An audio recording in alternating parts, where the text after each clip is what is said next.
Asanteni sana. Na washukuru wa Kenya wote tukiwa hapa siku ya leo kusherehekea miaka 50 tangu tujitawale kama wa Kenya. Nianze kusema, my fellow Kenyans, I'm pleased to join you today as we celebrate 50 years since our beloved country attained internal self-rule. 50 years ago, we embarked on an important and irreversible journey towards full independence when we began to run our own internal affairs. Today, half a century later, we remember and salute the thousands of Kenyans who were involved in the struggle against colonialism. We salute the men and women who made huge sacrifices so that we can enjoy freedom and liberty today. We particularly honor those who paid the ultimate price in the liberation of our country. In recognition of the sacrifices borne by our predecessors, every year on this date, we have an opportunity to come together to reflect on what we have done with our hard-earned freedom. We have an opportunity to dedicate ourselves afresh to the patriotism, selflessness, and diligence that marked the struggle for independence, and an opportunity to renew our commitment to the task of building a prosperous nation that is freer, stronger, richer, and fairer than the one we inherited. Fellow Kenyans, as we celebrate this year's Madaraka Day, we reflect over the journey we have traveled over the last 50 years. And it is evident we have made tremendous strides over this period. Kenyans now have better access to food, shelter, education, health, and security services, and indeed enjoy a better standard of living than was possible 50 years ago.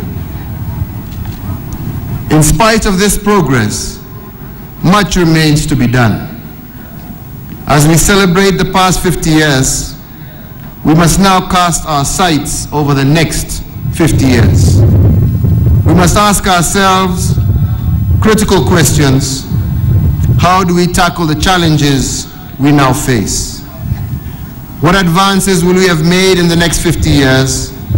What new horizons will we have conquered? What kind of a country will we bequeath our children and future generations? I cannot tell the future any more than you, but I know for sure that we are blessed with rich natural resources, a strong and growing middle class, improving infrastructure, and a well-educated workforce. I am confident that through our hard work, we can transform our country and take our rightful place among the free and prosperous nations of the world. Fellow Kenyans, to achieve this vision of a free and prosperous society, our journey must now gain momentum. And Kenyans across the country must play their respective roles in ensuring that Vision 2030 becomes a reality. Let me hasten to say that national unity is a key prerequisite for the realization of the Kenya that we all desire. Without unity, we shall neither progress nor stand tall. As we indicated in our manifesto, the Jubilee government believes that one Kenya, a Kenya where every citizen, wherever they live, will have the opportunity to succeed and prosper free of discrimination. I assure Kenyans that uniting our people is one of my most passionate goals for our country. I dream of a Kenya where we will not only be proud of our diverse heritage and cultures, but also where we will unite around our common aspirations as Kenyans. Our shared aim is to end ethnic tensions and rivalry and to unite all our citizens. I am determined to provide leadership towards the attainment of this noble objective. A united Kenya has tremendous potential for growth and development. Indeed, Kenya is not a collection of 42 tribes who have to live together. Kenya is one nation, assembled by divine providence and held together for the last 50 years by our common bond and belief in a brighter future for us and our children. Hand in hand with the agenda of uniting our country, my government is determined to ensure the success of the devolved system of government.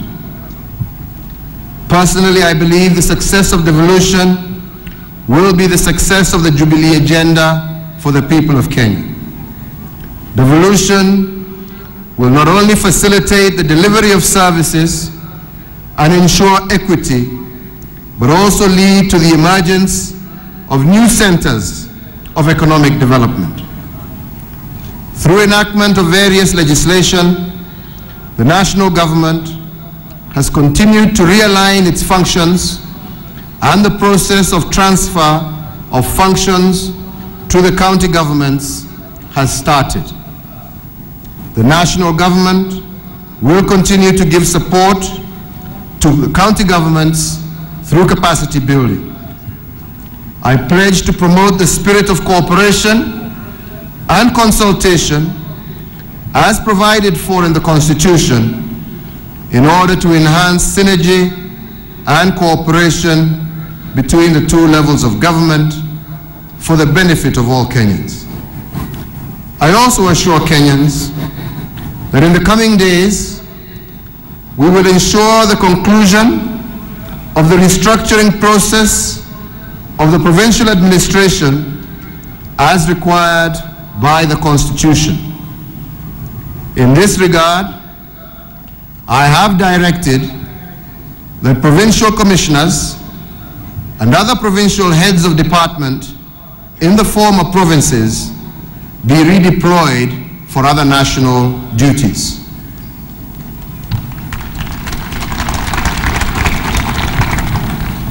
As we roll out the devolved system of government, I call upon governors and other leaders at the county level to focus critically on the growing county economies in order for us to create opportunities and wealth for our people. I also urge leaders to enlighten Kenyans that even as we implement devolution, Kenya remains one indivisible nation. Fellow Kenyans, when I took office about 2 months ago, I promised that we will radically change the way government operates so that it is able to deliver efficient and effective services to the people. The journey has begun with our restructuring of government ministries and the naming of cabinet secretaries. These secretaries have been tasked with the responsibility of implementing our development agenda across all sectors of our economy. I have full confidence in them, and I call upon Kenyans to support their efforts. As an immediate step towards making the transformation of the public service a reality, I am directing the Ministry of Devolution and Planning to move forward with a strategy for implementation of integrated service delivery, the one-stop shop citizen service delivery centers, initiate modalities for rationalization of the public service in order to make it effective and efficient, and institute measures and standards for improved performance, management in service delivery. As I also indicated during my inauguration, the government will address these critical challenges which, if unresolved, will greatly hinder our development efforts. In this regard, our most urgent tasks are to grow our economy, ensure food security, provide quality education and health services, create jobs for our young people, battle insecurity, and firmly crack down on corruption and impunity. Improving the economic welfare of our people is our most challenging task. We have to create ladders of opportunity that will enable our brothers and sisters living in poverty to move up to the middle class. To do this, the government will work in partnership with the private sector and our development partners to reinvigorate inclusive growth through strategies such as modernizing agriculture, diversifying exports, improving infrastructure, sealing leakages in our revenue collection system, and expanding the tax base. In addition to these measures, I would like to reiterate that my government is keen on transforming the structure of our economy so as to create sustainable employment opportunities to our growing young population. This is important because the only sure way to fight poverty is to create wealth, and the best way to do that is by rapid industrialization. We are committed to sparking an industrial revolution that will ensure that we are able to manufacture the necessary tools and equipment for economic activities, as well as to carry out value addition of our raw materials and primary commodities. It is for this reason that I formed the Ministry of Industrialization and Enterprise Development. This ministry will be the heartbeat of our industrial revolution and export diversification agenda. It will ensure the full implementation of Sessional Paper Number 9 of 2012 on the National Industrialization Policy Framework for Kenya 2012-2030, which is aimed at transforming Kenya into a globally competitive regional industrial hub in line with Kenya Vision 2030. The key projects that will drive this process include the development of integrated steel mills, development of SME parks, promotion of the One Village, One Product program, and productivity improvements for SMEs.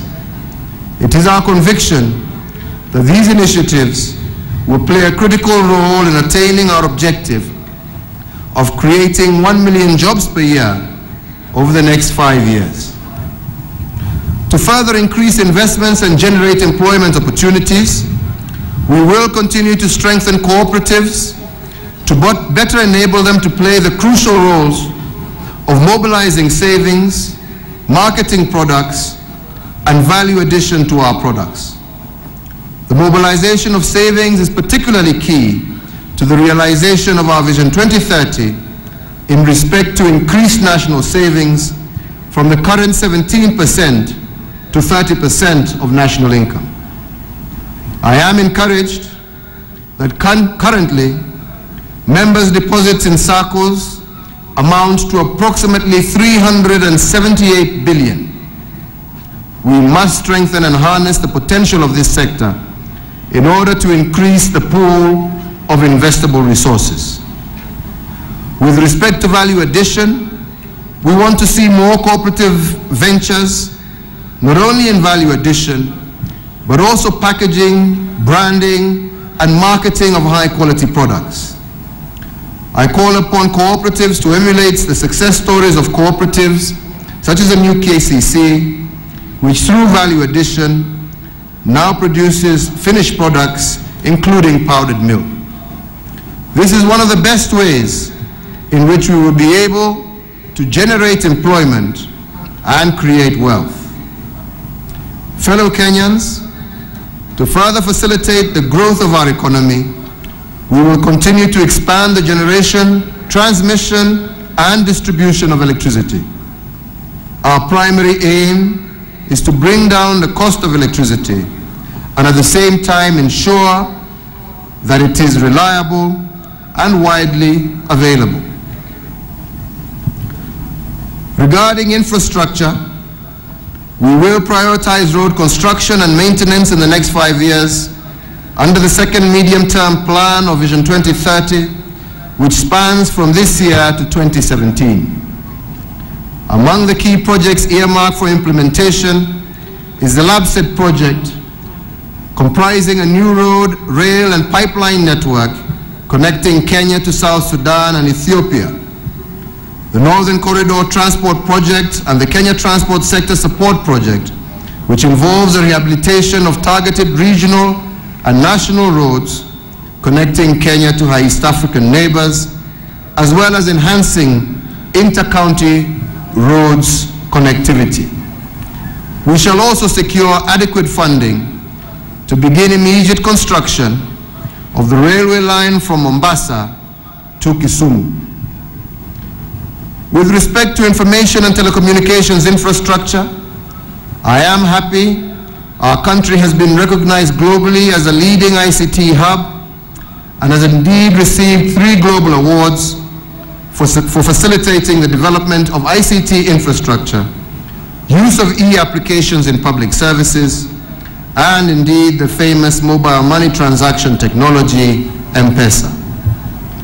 In the coming years, the government will address challenges identified in the Jubilee Manifesto concerning ICT through improved ICT education in schools, training of teachers, and the progressive rolling out of Wi-Fi in major towns within the next 5 years. To create employment opportunities, my government plans to position Kenya as a business processing outsourcing hub through the establishment of the Konza Techno City. This will provide employment opportunities, especially to the youth who will work in software development, light electronic manufacturing industries, and IT-enabled services, amongst others. We will also establish incubation hubs for ICT startups through the new Biashara Kenya agency. Fellow Kenyans, turning to the pledges we made in our manifesto, we have made good progress in regard to laying the framework for delivery. Shortly, we shall commence the journey of delivering on these pledges, transforming our economy, and improving the living standards of our people. We shall achieve this by focusing on a few but high-impact strategic areas that will reduce the cost of living, while at the same time unleashing the latent potential of our people and our economy.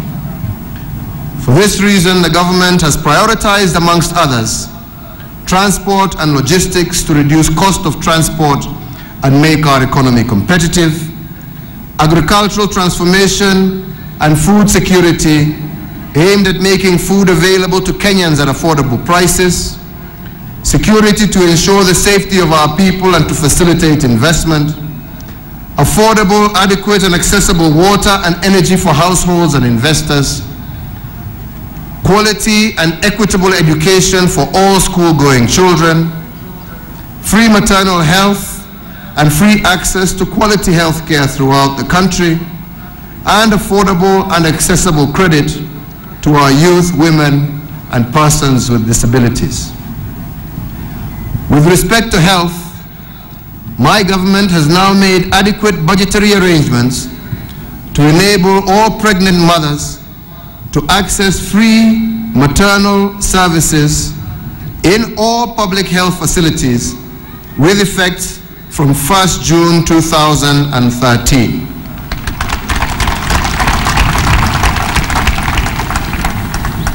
Consequently, I direct that no charges of whatever nature shall be imposed by government health institutions to access maternity services. In addition, the user fees of Kenya shillings 10 and Kenya shillings 20 that have hereto been charged in dispensaries and health centers, respectively, will equally cease with effect from 1st June 2013.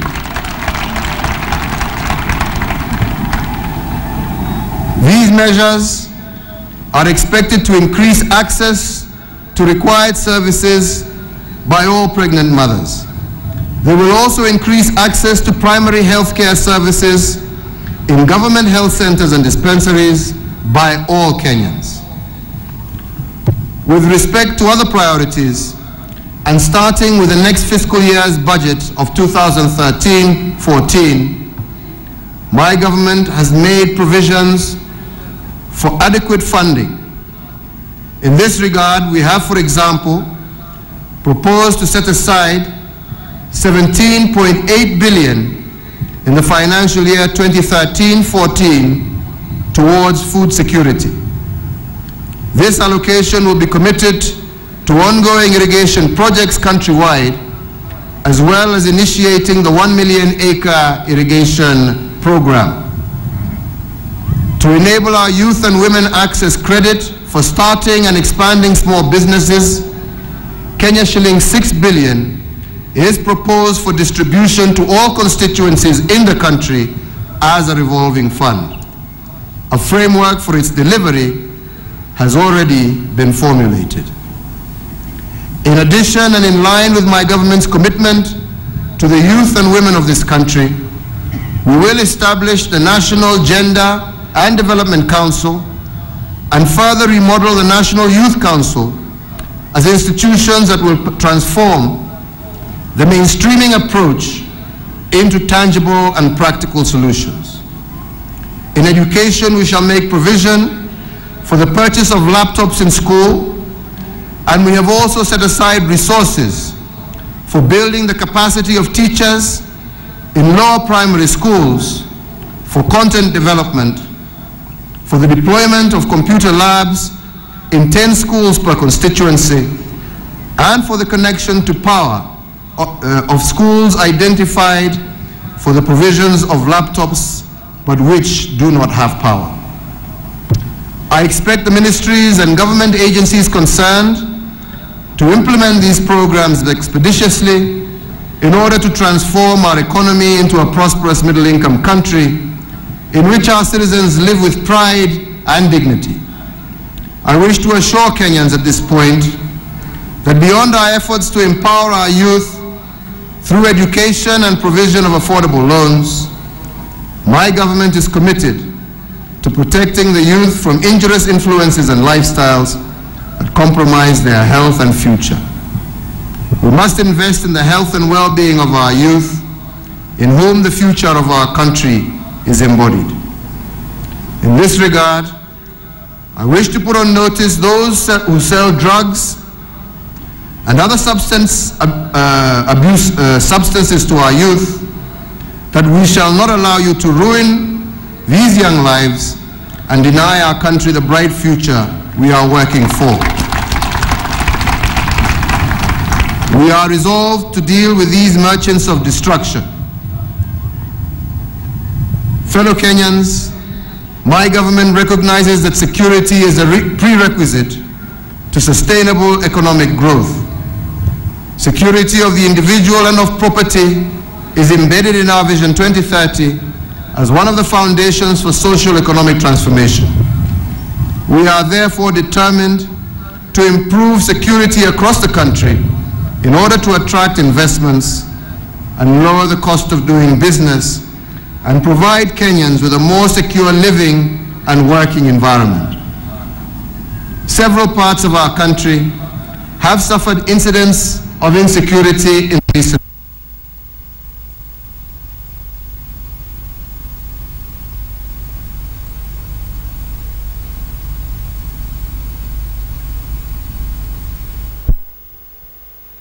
We have deployed more security officers to vulnerable areas and equipped them to deal with the emerging threats.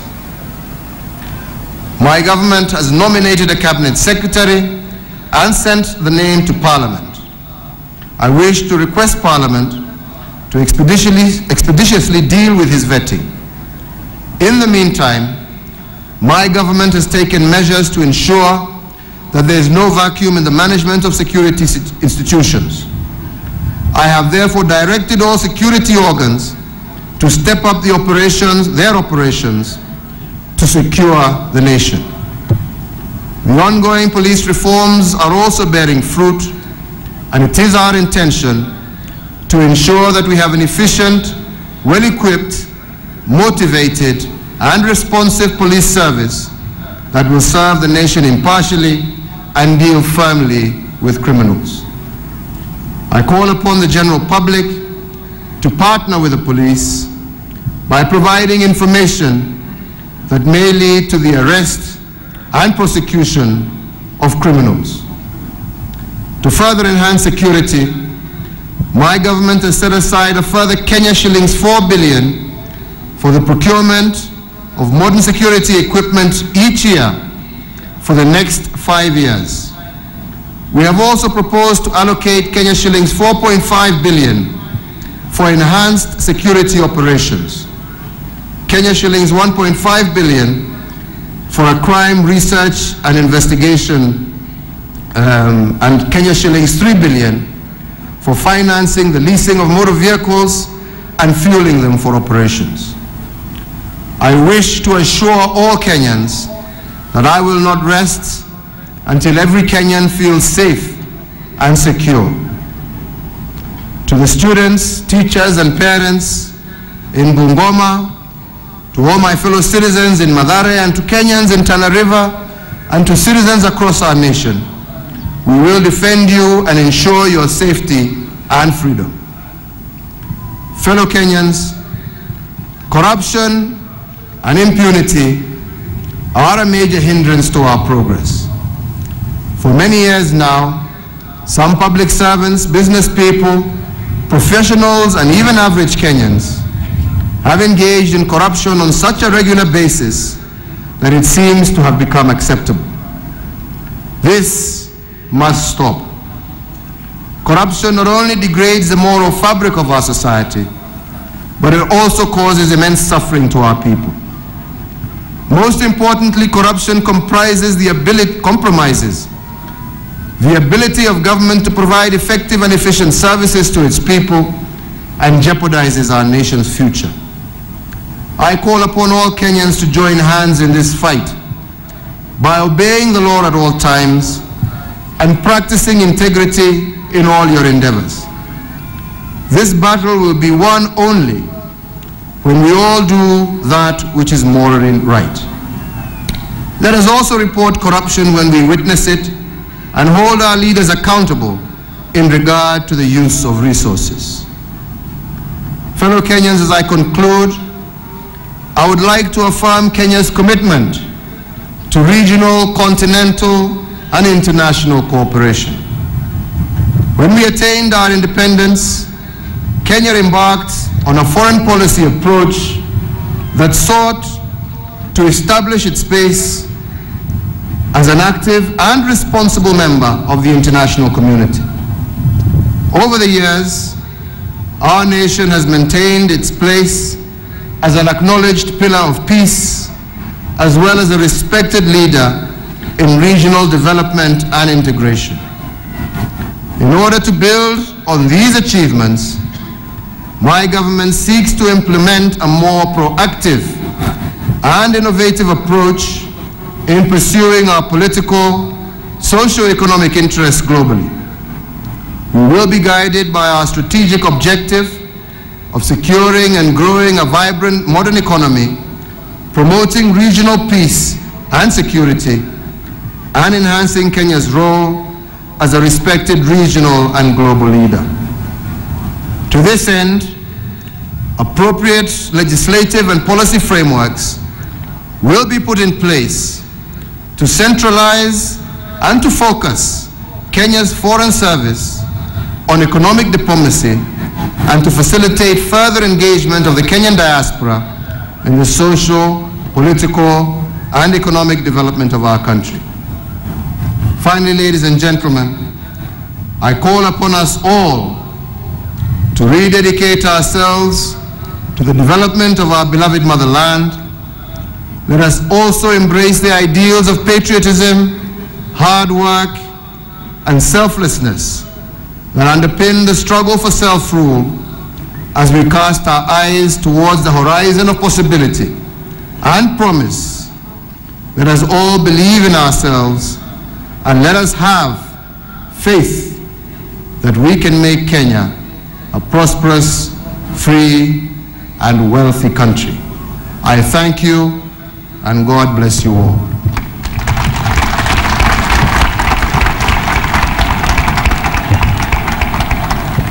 Wakenya wenzangu, sitaki niseme zaidi ya hapo isipokuwa kuwashukuru Wakenya wote pahali popote walipo siku ya leo ambao tunasherehekea miaka 50 kutoka tuweze kujitawala, na kuwakumbusha Wakenya pahali popote walipo ya kwamba kujitolea kwa wale ambao walitutangulia ndipo tuliweza kuhakikisha kwamba tumeweza kupata uhuru kama taifa. Na hata sasa tukienda mbele ni kujitolea kwa viongozi kuhudumia wananchi ndio pekee itatuwezesha kuhakikisha ya kwamba miaka 50 ambaye yaja tuko na taifa ambaye imeendelea zaidi, na taifa ambalo kila Mkenya pahali popote alipo anajivunia na anafurahia. Nataka pia kusema ya kwamba sasa tuko na katiba mpya ambayo imetupatia serikali za mashinani au county governments. Mimi nataka niwahakikishie Wakenya na viongozi wote, magavana wote ambao wanaongoza serikali za county ya kwamba sisi tukiwa serikali kuu tunataka tufanye kazi pamoja nanyi, tushirikiane, tukijua ya kwamba sisi hatuna mashindano. Ile ambayo inatakikana ni tuungane mikono tuhudumie Wakenya, kila mtu na nafasi ile ambayo amepatiwa na katiba. Na tukishirikiana, tushikane mikono, mimi sina shaka ya kwamba huduma ambayo tunaweza kupatia wananchi, sisi tukiwa serikali kuu na nyinyi mkiwa serikali za mashinani au county governments, mimi sina shaka ya kwamba baada ya miaka 5 Wakenya wanaweza kuona tofauti kati ya uongozi na pia kuwa na huduma ambayo inawafikia kwa kikaribu.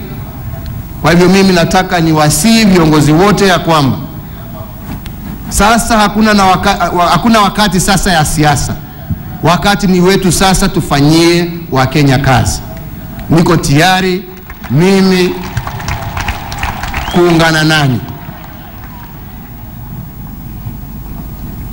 na tuko tayari sisi, kama kuna pahali ambapo tunafanya ambapo wananchi wanaona hatufanyi vyema, inatakikana tuambiwe. Pahali tunafanya vyema pia tupatiwe heko, na ndio tuweze kuhakikisha ya kwamba tunajenga taifa letu kikamilifu. Nikimalizia, ndio tuweze kuhakikisha ya kwamba tumeweza kujenga uchumi wetu, na ndio vijana wetu, wakina mama wetu waweze kuanzisha biashara na mambo mengine ya kuwawezesha kujisimamisha. Wenzangu, na waomba tuhakikishe ya kwamba tuko na tumeweka amani. Kwa wale ambao wanafikiria ya kwamba kazi yao ni kwenda kukula jasho ya wengine, na tumewaona, na wakumbusha ya kwamba siku za mwizi ni 40 na zinakaribia. Tunataka tuhakikishe ya kwamba tuko na usalama katika kila sehemu ya Kenya. Hatutaki kuona maisha ya Wakenya ikiwa inapotezwa kwa sababu ya uhalifu. Na mimi nawauliza Wakenya pahali mlipo, mtu akijua ya kwamba kuna halifu pahali, apige ripoti na apashe ripoti kwa polisi. Na niulize wenzangu maofisa wa polisi, tunajua kazi ambayo mnaifanya ni kubwa, lakini nawaomba tujitolee sisi zote na tuhakikishe ya kwamba sisi zote tumeweka usalama katika taifa letu, kwa sababu yale yote ambayo tunataka kutimiza, bila usalama hakuna lolote ambalo tutatimiza. Wenzangu, aswa vijana wenzangu, na waomba tujiangalie, tusijiharibu na mambo ya pombe na dawa za kulevya. Tafadhalini, huu mradi ambao tulikubaliana ya kwamba tutaanzisha wa vijana wa kuwapatia mikopo ambao tunatarajia hivi karibuni kuanzisha, bunge ikishapitisha bajeti ambayo tumewapatia, tujitayarishe kutumia pesa hizo kujimudi kibiashara na kujijenga, na ndio tuweze kulinda watoto wetu na vizazi vijavyo. Mimi niko tayari kufanya kazi pamoja nanyi. Mimi niko tayari kushirikiana pamoja nanyi. Mimi niko tayari tutembee pamoja mpaka tuhakikishe ya kwamba tumemaliza umaskini katika taifa letu la Kenya. Lakini jameni, lazima tufanye kazi pamoja.